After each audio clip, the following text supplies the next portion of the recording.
Alrighty, welcome everybody to our second workshop for our HackTheLib 2021 Hack the New Year hackathon, kicking off the new year on the right foot.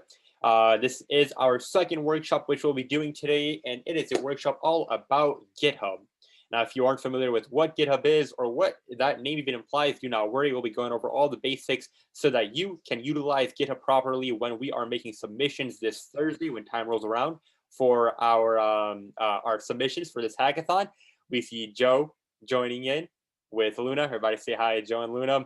But today is going to be a very nice workshop. We're going to be going over some basics about GitHub, and hopefully you'll walk away knowing some basics and enough in order to upload your projects in the coming days. As always, this workshop will be recorded and published to our YouTube channel for you to check out if you missed it. But without any further ado, let's get moving on.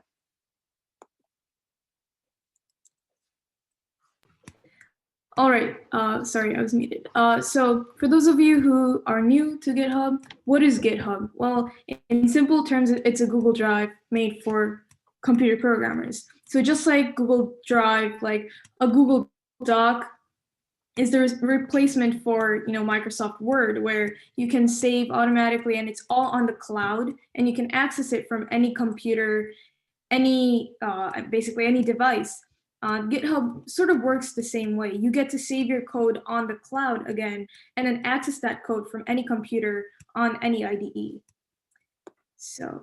Exactly. So I know that we probably have some beginners here, right? And if you're taking an intro computer science class, you know that, well, not now, but if you took a class when school was in person, you probably had a USB. You were taking a school, loading a project, saving that project, making a copy, going back home, working on it, going back to school, that's repeated process. But with GitHub, like Lobby said, it's all in the cloud. So we just need one link, one area, and essentially it's like a Google Drive folder. We just make changes, and all those changes are saved and making our life much easier. So say like your jump drive, your USB gets broken, corrupted for some reason, you're not losing all your project files. Everything is backed up, just like a Google Drive folder.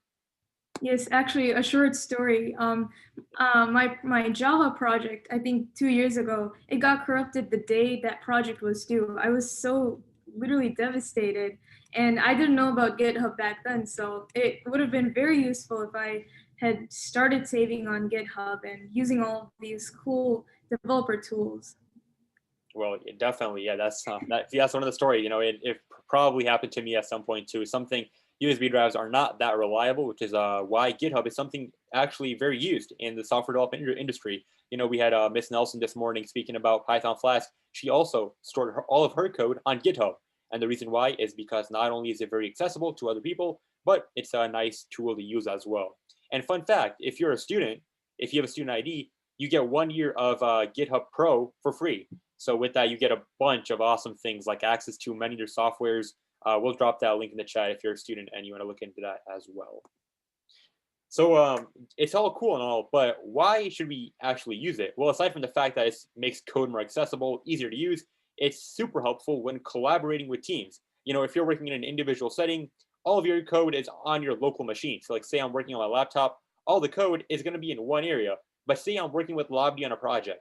Well, that's going to get a bit more complicated. If I'm making a change right here, how does Lobby know that I've already made that change? Or what if she overwrites my code? Well, that's when GitHub comes in. It's super helpful when collaborating with teams. There are these things called branches, which we'll explain later, where each person can work separately at their own pace and make contributions to the project. And overall, working with GitHub and working with a team, and if you have more than one person, it is the way to go.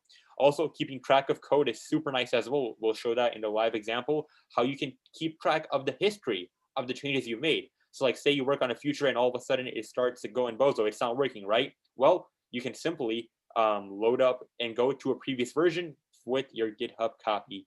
And speaking of copies, having backup copies of projects is super helpful. Like we said, USB drives are not that reliable. So having a backup on the cloud is super nice.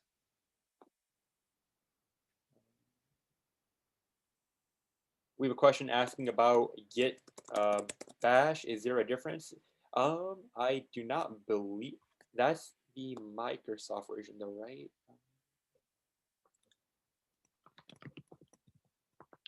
If you have, I think it's fine. If you have it from this link installed, I think it should be fine.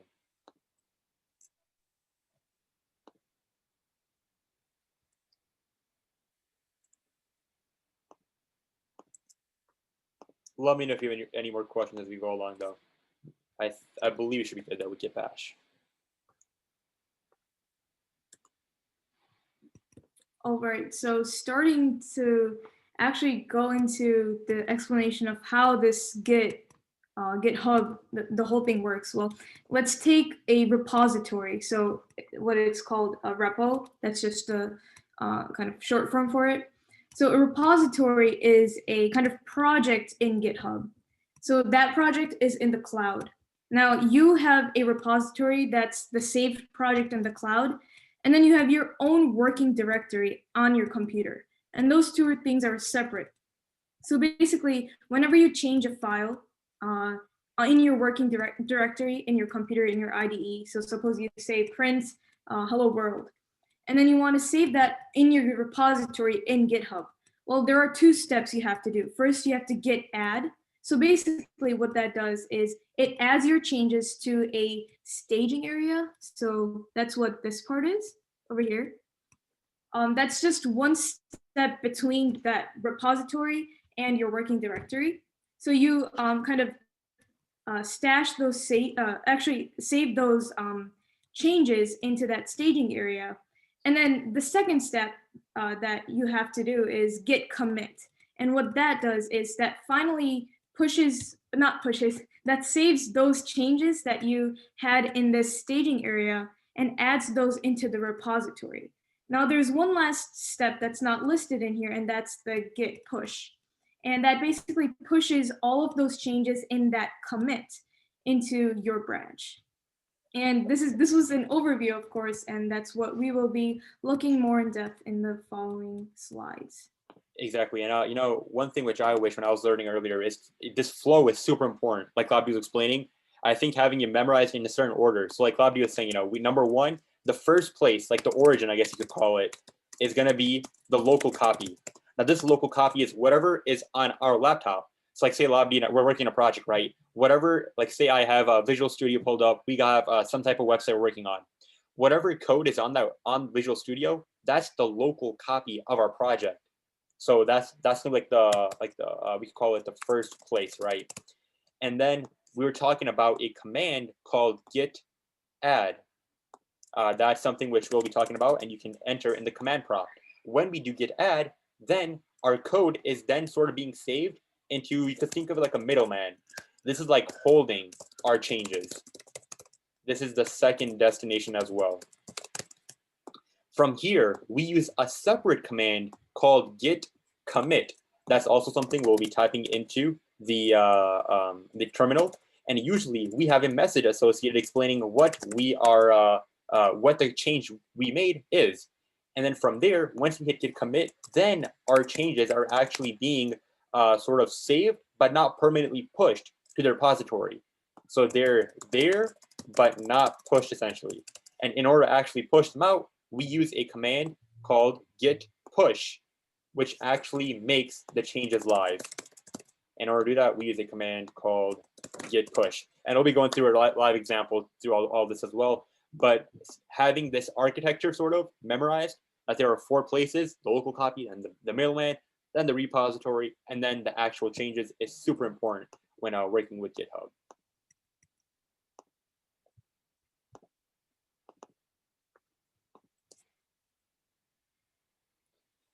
All right, so with the basic understanding down, how about we go over some basic commands?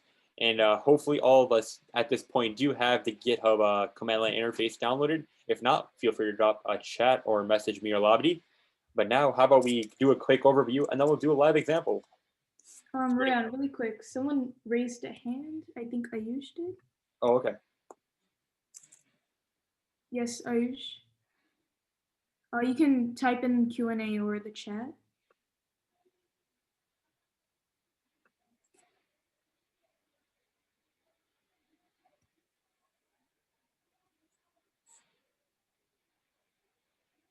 Okay. Yeah, so we're not using GitHub Desktop for this tutorial or workshop. That's basically, we're just using the CLI, the command line interface. So we'll be there's probably an app on your desktop, Ayush, called Terminal or Command Prompt. That's Yeah, where command. we'll be doing it. Yeah. So through that, there's two different ways. You're absolutely right. One way is to do it through GitHub Desktop, but today we'll be talking through how we can do it through the command line interface. And a quick way to check out if you have GitHub installed is run the command git and then version, like that in the chat. And if you see something pop up, that means you have it installed.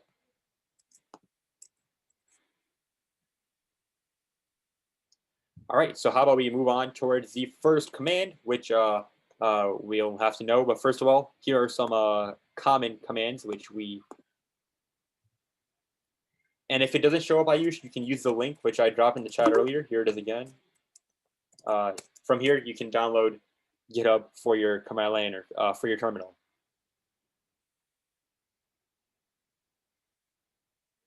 All right, so here are some of the common commands which we'll be utilizing today. Those are three of the most common, I would say, which we'll be using today. The first one being Git Add. That's the one, remember, which we're staging and pushing our files in order to be saved in the middleman area. Then the Git commit with the message, and then Git push to make all of our changes live. So how about we talk about each of these commands more in depth, starting off with Git Init. All right, so Git Init is actually Git Init basically starts your repository. That's different than the Git Add, Git commit, and Git push. Basically, it's of course, terminal command line, kind of, you type it in, but it initializes a Git repository in your project. So basically, you have a project local on your computer. You need some sort of connection to that cloud, and that's what this Git Init does. Exactly. And then we have Git Add, guys. We talked about it before. We can add our files to the middleman, the staging area, before we actually commit them. We can either commit all of or add all of our files, or we can add separate individual files as well. And can you go back to Git Yep. Add? So you guys will see that little period right after add, and that is not a typo at all, and it's not a period from grammar. Yeah. It's actually some sort of syntax that says, that tells the command line interface to add in all of the files that were changed since the previous Git add. And in one other way to kind of run this command is to do Git add and then the name of the file, as Rayan said.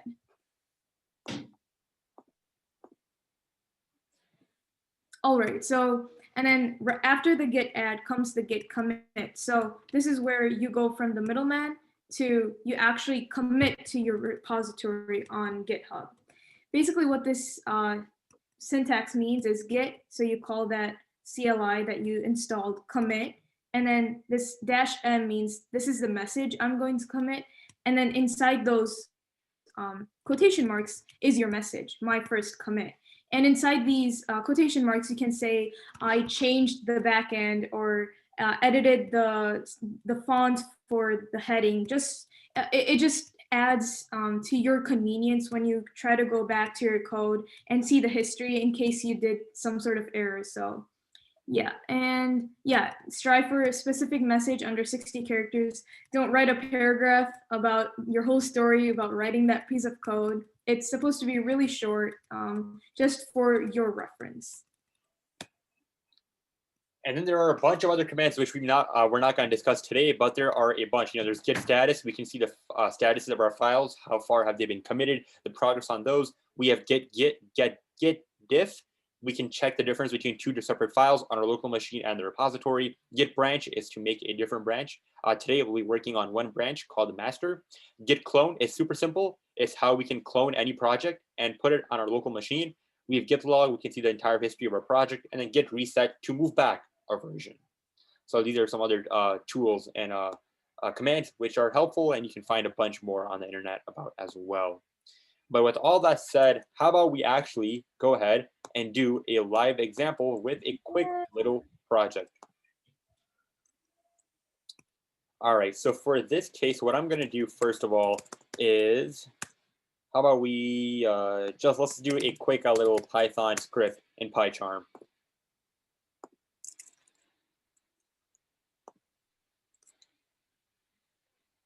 Give me one moment as that boots up.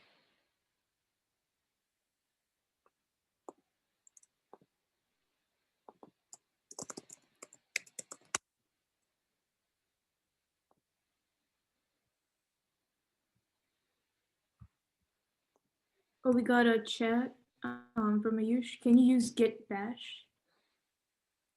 So Git Bash, I believe, is like the name for Windows. So I believe you should be fine, Ayush.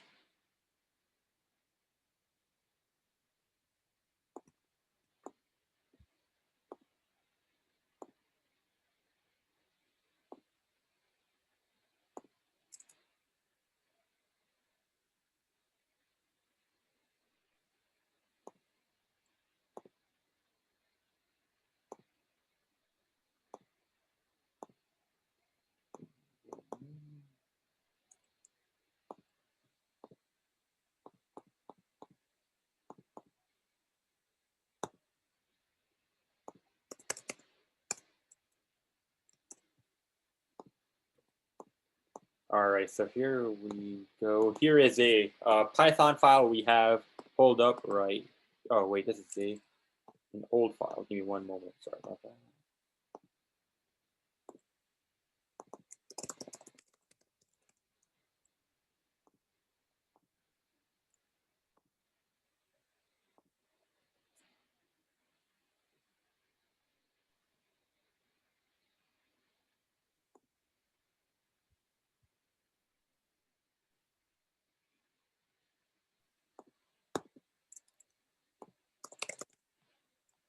All right, there we go. So here is a new project I made with a test Python file, nothing too much.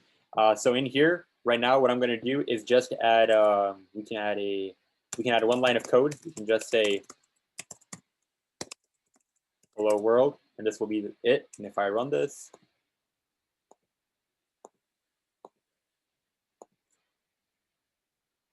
we are outputted with hello world. Pretty basic, right? But how about now we see how can we store this?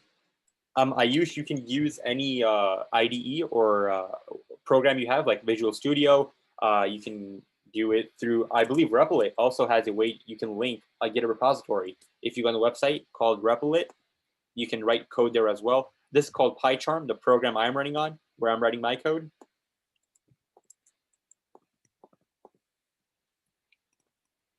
Yep. So now, although I got my project, so let's say this is my finalized project, right?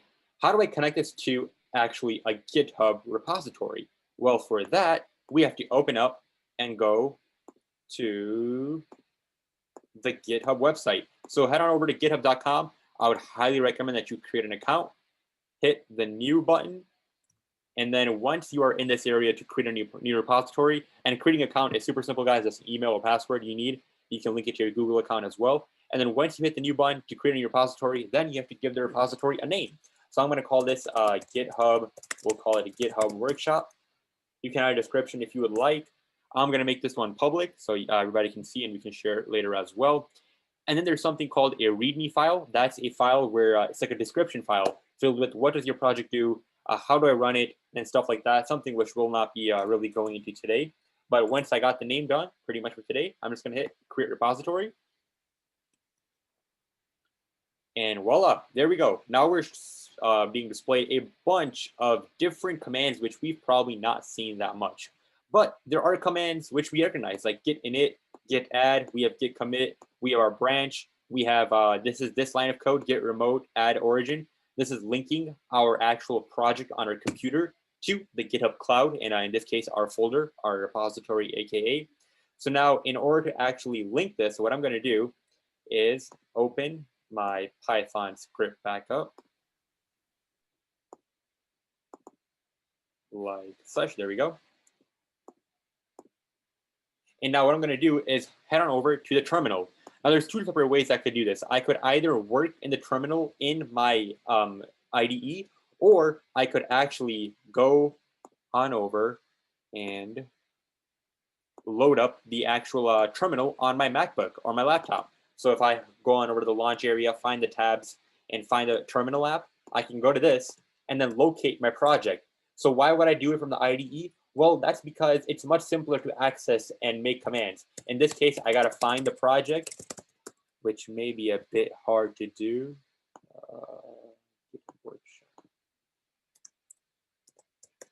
What do I call it? I believe that is it. Yep. Okay, so there you go. First try. So that's right now what I did was just locate the folder where I've added my code. And now what I'm going to do is actually link it. So I'm going to type the first command, git init.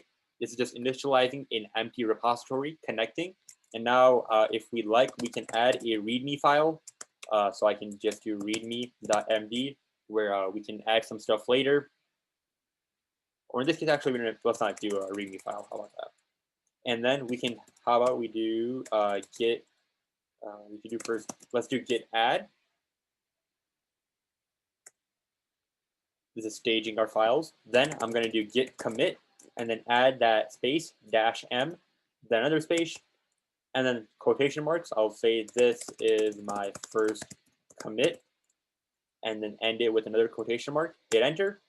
We see all of our files are being loaded up, ready to be pushed out to our repository. And now before I can do that, I'm going to have to create a branch on my right now I believe there is no branch. Oh, we're already on master, so that is fine. So we do not need to create a branch. But there's one thing which we're lacking right now, that being actually connecting our code to the repository. So for that, I'm going to go back to the desktop and go to their website where they have a pre-coded line for me called git remote add origin, and hit enter with that long line of code connecting the link of our repository, aka the destination on the cloud, to our actual local copy. And now what we can do is do git push origin master. Hit enter. See all of those changes compiling. They are being loaded up, and voila, looks like 100% everything has worked correctly, and we have pushed everything successfully out. I'm going to leave the command line open for a little bit more if anybody else, that's really big. Anybody wants to take a screenshot or make sure that they know what's happening. So the commands I ran were in this order: git init first, then git add, then I committed, added my message, then I made sure I was on the right branch, and then I connected my local copy to the GitHub repository, and then I pushed to master.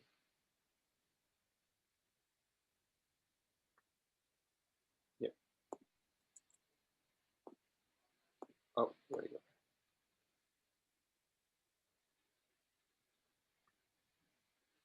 Oops.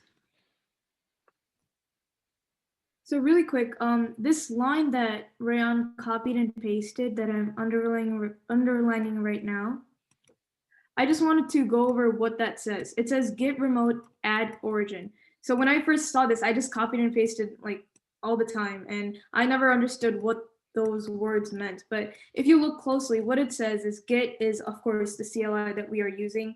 Remote add origin. So what that means is remote is basically, it basically says that in your repository that you made in github.com in your profile, I think Ryan, you named it GitHub Workshop, right? Yep.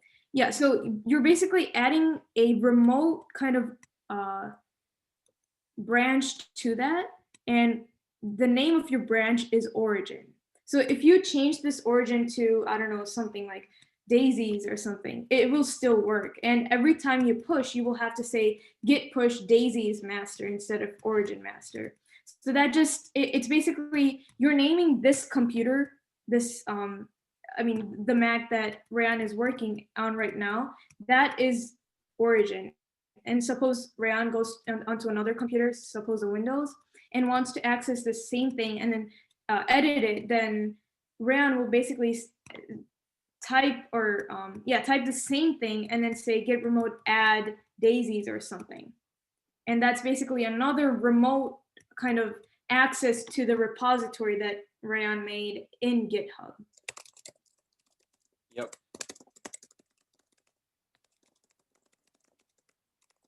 Got a quick question in the chat about some syntax. All right, so if your permissions are denied, what you're probably gonna have to do is run as an administrator if you're on Windows, or on Mac, there's a command called sudo, sudoku, something of that sort. Yeah. What is it called? Sudo, S-U-D-O. Yeah, sudo, yep. And if you run that, then if I run this right now, sudo, okay, no, never mind. But usually what happens, you're told to type in the password to your MacBook in order to access it and run it as an administrator. So now I've pushed out these changes. How about we go back on the website and refresh it and see what happened? And there we go. Yep, we can see that the code we wrote and the test.py file in my Pycharm has been uploaded to GitHub. And we see that exact line of code, print hello world. Now, what if I make a change? Will it still appear? Well, yes. So if I open up Pycharm again, and instead of doing it inside of, well, let's make a quick function. We'll say inside of a function, we'll call it start, and I'll print hello world again to show that there's a difference. And then I'll call. So this code is going to work. If I hit run, we see hello world again is being outputted in the box. And now how about we push these new changes out? So I'm going to open up my terminal once again. I'm still in the directory of my project, so I'm going to do git branch, make sure I'm master still. So I'm going to do git add then, staging my files, then git commit, adding the message. I'm going to say this is my second commit, enter. And then I'm going to do git push origin master. Remember, origin is the name. We call the desktop or the laptop you're working on. Hit enter, and then we see all the changes going through, resolving, and then, all right, so the operation has completed. If I go back to the website, we should see a new change a couple seconds ago. And there we go, 20 seconds ago. If I open the test.py file, we see the code I just wrote, the function, has been uploaded.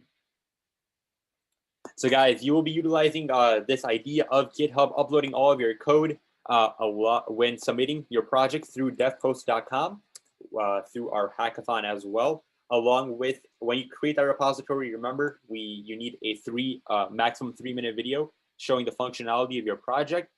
And we look forward to seeing how you utilize GitHub, how you make a cool project, and can't wait to see more things. At this point, let us know if you guys have any more questions.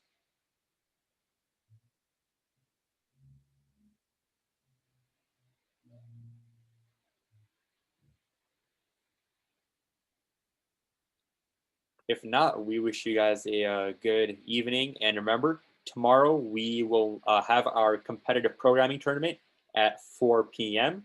So we look forward to seeing you guys there. Remember, it's going to be a lot of fun. We have problems which you'll be able to solve, and winners are able to win awesome prizes. And good luck on hacking, everyone. Yep. All right, guys, take care. We have a question really quick from Ayush. Does your project have to be made from today to the end? Yeah, for this hackathon?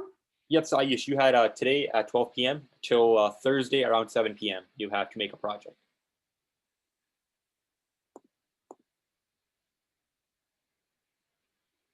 All right. All right, guys, other than that, have a good night, and we'll catch you guys tomorrow. See you guys.